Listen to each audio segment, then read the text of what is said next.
इस बीच में आपको बताती हूं, प्रधानमंत्री नरेंद्र मोदी जो हैं वो पहले कई बार एक देश एक चुनाव के मुद्दे का जिक्र कर चुके हैं। तारीख थी 26 नवंबर 2020। प्रधानमंत्री नरेंद्र मोदी ने तब कहा था कि यह सिर्फ चर्चा का विषय नहीं है, बल्कि ये नए भारत की जरूरत है। साथियों, एक और विषय है और वो भी इतना ही महत्वपूर्ण है, वो चुनावों का। वन नेशन वन इलेक्शन सिर्फ एक चर्चा का विषय नहीं है, बल्कि ये भारत की जरूरत है। हर कुछ महीने में भारत में कहीं ना कहीं बड़े चुनाव हो रहे होते हैं। इससे विकास के कार्यों पर जो प्रभाव पड़ता है उसे आप सब भली भांति जानते हैं। ऐसे में वन नेशन वन इलेक्शन पर गहन अध्ययन और मंथन आवश्यक है और इसमें पीठासीन अधिकारी काफी मार्गदर्शन कर सकते हैं, गाइड कर सकते हैं, लीड कर सकते हैं। इसके साथ ही लोकसभा हो, विधानसभा हो या पंचायत चुनाव हो, इनके लिए एक ही वोटर लिस्ट काम में आए, इसके लिए हमें सबसे पहले रास्ता बनाना होगा। एक देश एक चुनाव चर्चा जो है वो बहुत तेजी के साथ अब आगे बढ़ रही है। सरकार की तरफ से कमेटी का गठन कर दिया गया है। पूर्व राष्ट्रपति रामनाथ कोविंद को इस कमेटी का अध्यक्ष बना दिया गया है। कमेटी की और डिटेल्स को लेकर नोटिफिकेशन बताया जा रहा है कि आज ही जारी कर दिया जाएगा और साथ ही वो विशेष सत्र संसद का जो सरकार की तरफ से सितंबर में बुलाया गया है, इस सबको अगर जोड़ा जाए, मैं एक बार फिर से अपने सहयोगियों का रुख करती हूं। नीरज, आपके पास आ रही हूं। पहले इस साल के अंत में विधानसभा चुनाव और फिर अगले साल वो देश का चुनाव, 24 का चुनाव, क्या इस पर इसका सीधा असर कुछ पड़ सकता है? क्या इतनी तेजी से ये पूरा मामला आगे बढ़ सकता है कि बदलाव अगर हो तो 24 चुनाव से ही वो देखने के लिए मिल जाए? नीरज,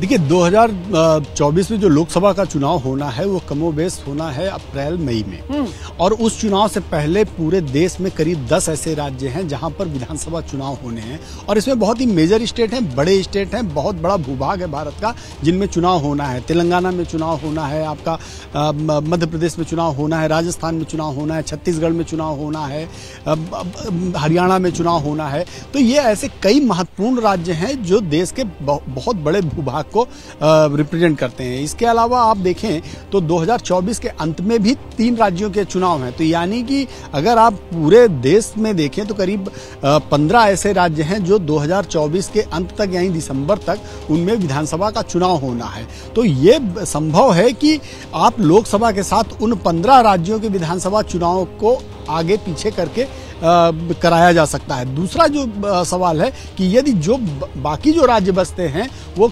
महज करीब 11 ऐसे राज्य हैं जहां पे इलेक्शन, या 12 राज्य हैं जो बचते हैं, तो उनके साथ कंसेंसस करके कोई ना कोई रास्ता निकाला जा सकता है या उनके साथ कुछ ऐसी बातें की जा सकती हैं कि उनके कार्यकाल को अगले कार्यकाल में शिफ्ट कर दिया जाए और कुछ कार्यकाल उनको बढ़ा दिया जाए। तो इस तरह से करके एडजस्ट किया जा सकता है। जैसे मान लीजिए अभी कर्नाटक का चुनाव हो चुका है, वो महज अभी 3 महीने पहले आऊंगी आपके पास कि साहब कानूनी पहलू इस पूरे मामले में क्या है कि वो विधानसभाएं जिनका एक तरीके से जो टर्म है वो एंड होने वाला है और ऐसे में चुनाव आयोग पर जो जिम्मेदारी होती है कि वो तय वक्त पर चुनाव कराए, तो क्या उसमें तब्दीली जो है वो भी क्या बिना संविधान संशोधन के की जा सकती है या फिर उसके लिए संविधान संशोधन तो पहले करना ही होगा? और साथ ही क्या राजनीतिक तौर पर एक आम सहमति इस दिशा में बन पाएगी? क्योंकि वो राज्य जहां पर चुनाव होने हैं उसमें राजस्थान वो राज्य है जहां फिलहाल कांग्रेस की सरकार है, तेलंगाना वो राज्य है जहां पर बीआरएस की सरकार है।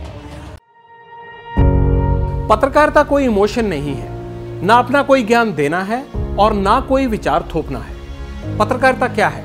पत्रकारिता का मतलब है सही जानकारी इकट्ठा करना और तथ्य बताना। पत्रकारिता आज जितने महत्वपूर्ण दौर में है शायद पहले नहीं थी। इस दौर से निकलने के लिए सिर्फ सच दिखाने की जरूरत है, वो सच जो आपके हित को आगे रखे। इसलिए अब रात 9 बजे प्राइम टाइम नहीं होगा, ये आपका टाइम है।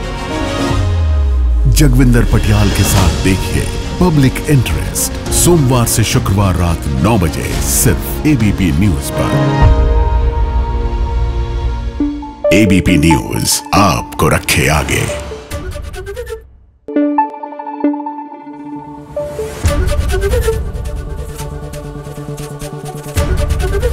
एबीपी न्यूज आपको रखे आगे।